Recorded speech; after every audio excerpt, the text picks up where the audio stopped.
नमस्कार, आप देख रहे हैं जनखर फाड़। चले मेरी मौजूदगी है पटना में, और पटना में आज नाई समाज के द्वारा चेतना मंच के द्वारा आज कार्यक्रम रखा गया।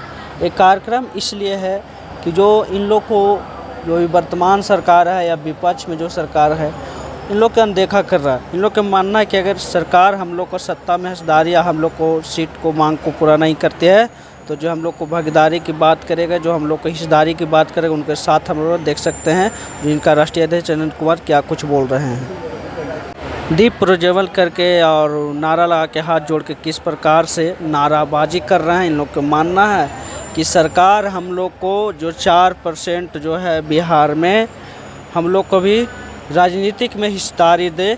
आप लोग इनके मुख से सुनिए क्या कुछ बोल रहे हैं। सबसे पहले आपके चैनल को मैं धन्यवाद देता हूं। और राष्ट्रीय कार्यकर्ता सम्मेलन हमारा नंदवंशी चेतना मंच का आज हो रहा है। इसमें हम उन बातों को जिक्र करने के लिए लोगों को बुलाए हैं कि हम लोग जिस समाज से आते हैं, यानी हम लोग नाई समाज से आते हैं, और बिहार की राजनीति हमारे जननायक भारत रत्न कर्पूरी ठाकुर से ही स्टार्ट हुई है, जिन्होंने एक ईमानदारी पूर्वक एक मुख्यमंत्री के पद को निभाया है। उनके बाद आज की जो स्थिति है, आज के जो पार्टियां जो काम कर रही हैं बिहार में, सिर्फ उनको भंजाने का काम कर रहे हैं, उनके नामों को भंजाने का काम कर रहे हैं अति पिछड़ा समाज में। लेकिन हम लोग को कोई वजूद नहीं मिल रहा है, उनके वंशज लोगों को कोई वजूद नहीं, कोई कहीं भागीदारी नहीं मिल पा रही है। तो हम एक मंच के माध्यम से हम एक संगठन चला रहे हैं, नंदवंशी चेतना मंच।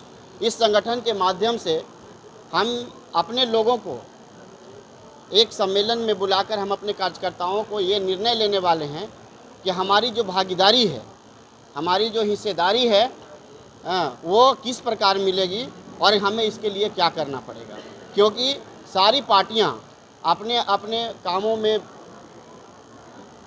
लगे हुए हैं, हमारे जननायक जी को भंजा रहे हैं अति पिछड़ा समाज में, लेकिन उनके वंशज को देखने वाले कोई नहीं। तो उनके वंशज को भी हक और अधिकार चाहिए। और हमारा समाज जाग चुका है, और हमारे समाज की ये इच्छा बन चुकी है कि भाई हम भी इस राजनीतिक भागीदारी को प्राप्त करें, और एक इस बिहार की राजनीति में एक दूसरा कर्पूरी ठाकुर फिर से पैदा करने का प्रयास करें।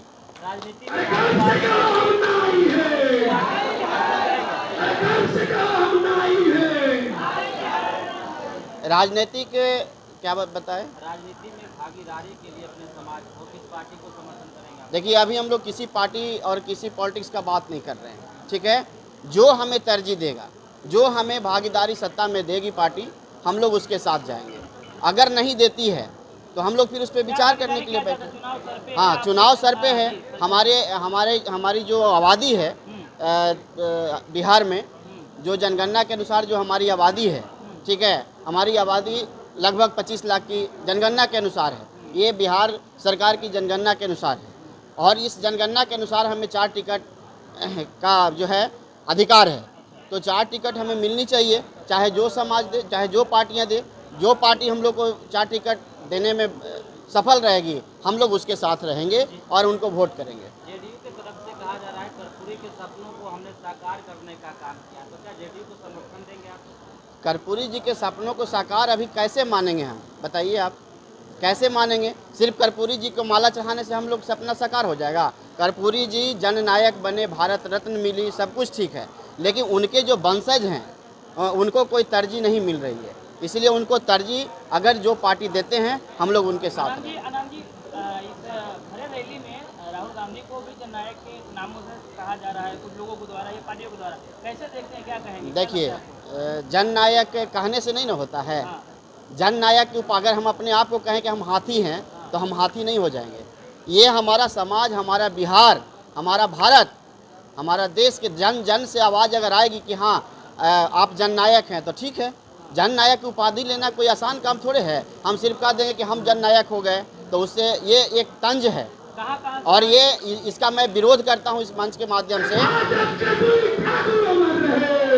इस इस मंच के माध्यम से इन बातों को मैं का विरोध करता हूं कि जो भी लोग अपने आप को जननायक कहने के लिए तैयार हैं, वो पहले हमारे जननायक जी के सपनों को देखें, उनके इतिहास को पढ़ें और उनके रास्ते पर चलने का प्रयास करें। जिस दिन वो रास्ता अपना लेंगे उस दिन दुनिया उनको कहेगी जननायक। लेकिन इतना आसान नहीं है कि हम जननायक हो गए। जननायक एक हैं और वो हैं भारत रत्न जननायक कर्पूरी ठाकुर। कितने सीटों पर विधानसभा चुनाव लड़ने की तैयारी हो रही है? देखिए कितने सीटों पर हम तो अभी भाई कह ही रहे हैं ना कि हमारे समाज को जो भागीदारी देंगे, जो पार्टी, चाहे वो जेडीयू हो, चाहे वो बीजेपी हो, चाहे आरजेडी हो, तो जो पार्टी हम लोगों को तरजीह देगी, हम लोगों को मान सम्मान देगी, इस 2025 में जो हम लोगों को सत्ता में भागीदारी देने का प्रयास करेंगे, हम लोग उनके साथ रहेंगे। जयशंकर जी, आपसे कहाँ से लोग आए हुए हैं और किन किन लोगों को इस चर्चा में बुलाए हैं? कोई नेता मंत्री भी आ रहे हैं, जरा बताइएगा। सबसे पहले मैं मीडिया कर्मी को धन्यवाद देता हूं कि आप लोग हमारे इस कार्यक्रम में उपस्थित होकर हम लोग का मान सम्मान बढ़ाएं। इस नंदवंशी चेतना मंच राष्ट्रीय कार्य समिति की बैठक में झारखंड से भी लोग आए हैं, वेस्ट बंगाल से आए हैं, बिहार से तो लोग हैं ही, शेखपुरा, लखीसराय, गया, नवादा, जहानाबाद, औरंगाबाद, अरवल जिलों से लोग आए हैं।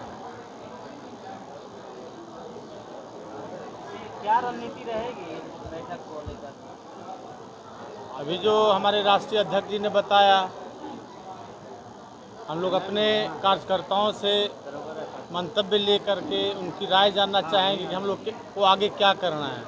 अगर कोई पार्टी हमें नहीं देती है सीट लड़ने के लिए हम लोग के मुताबिक, तो हम लोग फिर विचार करने के लिए ही आए हैं कि हम लोग को क्या करना है उस पर। जयशंकर जी, कर्पूरी जी के नाम से भारत रत्न मिलने के बाद तमाम पार्टियां जो है राग अलापती रही। आपको क्या लगता है कौन सी पार्टियां जो है जो ज़्यादातर तरजीह दी है कर्पूरी जी को मान सम्मान देने की बात करते हैं? मान सम्मान देने की बात है, अभी बिहार सरकार भी हम मान सम्मान दे रही है कर्पूरी जी को, और बहुत सारी जो पार्टियां हैं सिर्फ माला पहनाने के लिए और जन्मदिन मनाने के लिए।